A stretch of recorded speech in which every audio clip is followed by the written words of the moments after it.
मडके में शेंगा बीच में अंडी दबा के चिकन टाकायचं मंदी मडके में शेंगा बीच में अंडी दबा के चिकन टाकायचं मंदी आग लगा के शेंगा शिजवती एकदम हटके नया मच्छी मटन से हटके नया आया आया रे दादा पोपटी का सीजन आया आया आया रे दादा पोपटी का सीजन आया आया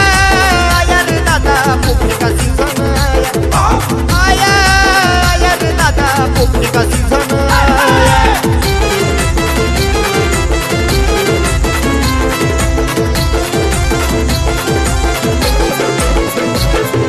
खायला घेतली वाला शेंगा बैठे खाणे पसरून